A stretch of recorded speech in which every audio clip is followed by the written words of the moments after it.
Welcome back everybody, I'm Phoenix, and as you probably know by now, several content creators got early access to Gray Zone Warfare, providing an in-depth review and addressing concerns for us other potential players.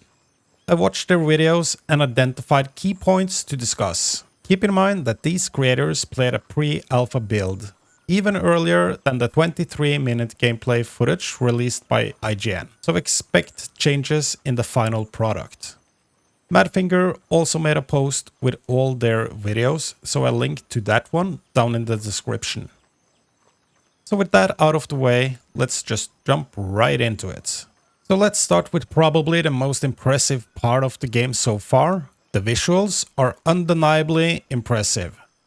While my previous breakdown mentioned potential performance limitations due to textures, the creators' builds showcased exceptional quality. They unanimously praised the game's graphics, textures, models, lighting, and environment, all empowered by Unreal Engine 5 and Madfinger's Scala tool.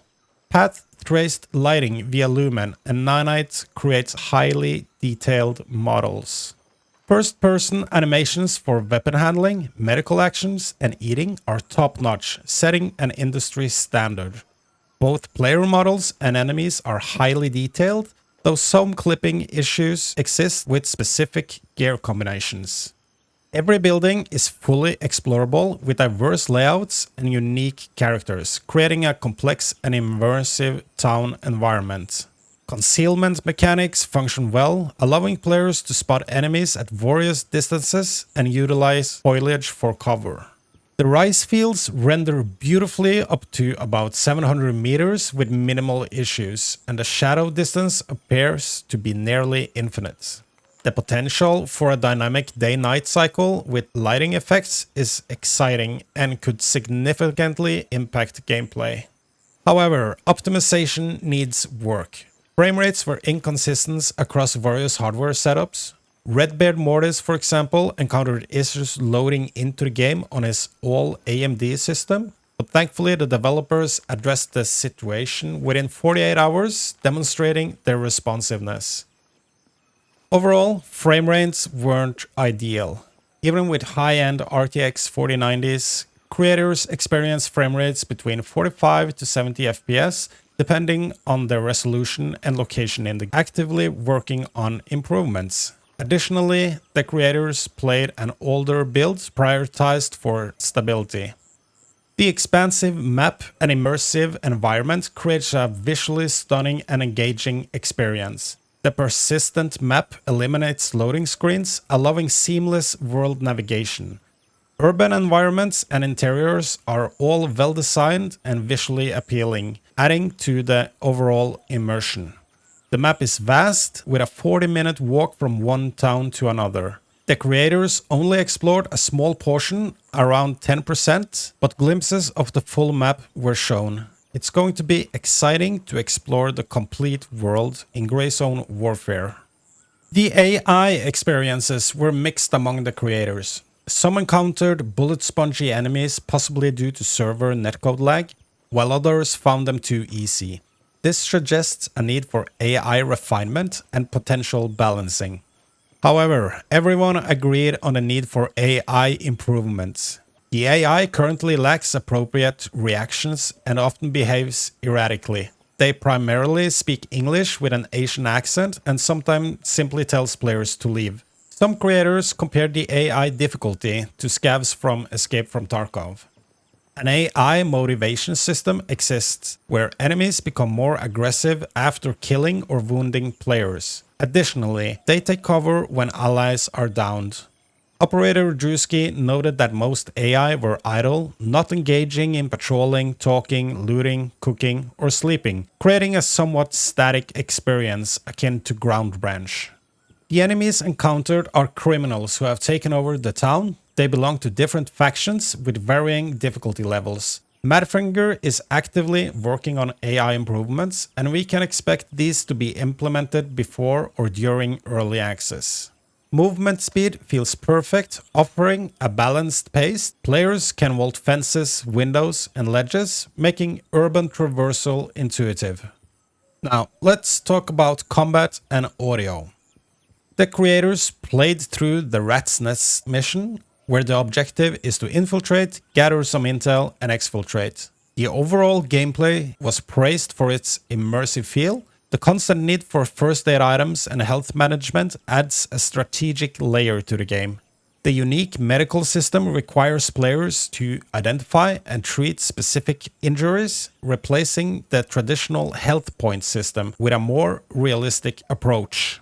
Healing involves first aid actions like in real life, and wounds create status effects without necessarily killing the player.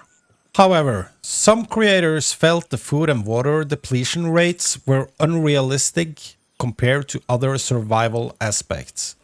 This also limited inventory space due to the need to carry large quantities of provisions. Combat currently feels stiff and inconsistent according to Big Fry TV, while KarmaCut found the gunplay unpolished and lacking impact. Conversely, Clean really enjoyed the gunplay. These varying opinions suggest personal preference may play a role in combat perception. We'll need to form our own opinions when we get a hands-on experience. Sound design also requires improvement. Gun sounds lack punch and proper reverb, feeling flat and generic. Environmental, currently audio feels repetitive, lacking spatial sounds and consistency. For example, the jungle sounds being identical indoors and outdoors. Footsteps also need work, while walking on certain surfaces sounding unrealistic.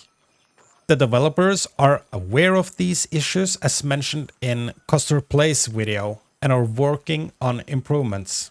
This transparency is a positive sign, and with continued refinement, the audio can become a true asset to the immersive atmosphere. Communication and teamwork are crucial for survival, with VoIP and proximity chat being implemented in the game. Despite the areas for improvement, all the creators were impressed by the game's potential. The visuals and weapon mechanics impressed all the creators, highlighting the game's potential for an immersive experience. The detailed environments, both indoors and outdoors, showcase the game's design quality. Realistic weapon mechanics and animation contribute to a fun and immersive experience. The unique health system, focusing on injuries and organ damage rather than health points, adds depth and realism. The core gameplay loop, the one we've seen in the trailers, was present, which is positive. The game strives to be a slow-paced, tactical and realistic shooter, with a well-crafted story and mission set in a persistent open world with gamified survival mechanics. While in pre-alpha, the game shows promise. The issues raised by the creators are likely to be addressed in future updates. The developers' responsiveness during the playtest has instilled a deeper respect and trust in them. Their willingness to listen to feedback and take immediate actions shows a high level of community engagement. Gray Zone Warfare has the potential to become a major title for players seeking a tactical FPS with a fresh setting and gameplay loop. The game is still in pre-alpha, and many aspects like visual, AI and looting mechanics are subject to improvement. Optimization for lower spec system is crucial to ensure a smooth experience for a wider audience. The developers' overall responsiveness to feedback and their focus on addressing performance issues demonstrates their commitment to deliver a high-quality game. All the creators agreed that the game has exciting potential, but needs more work.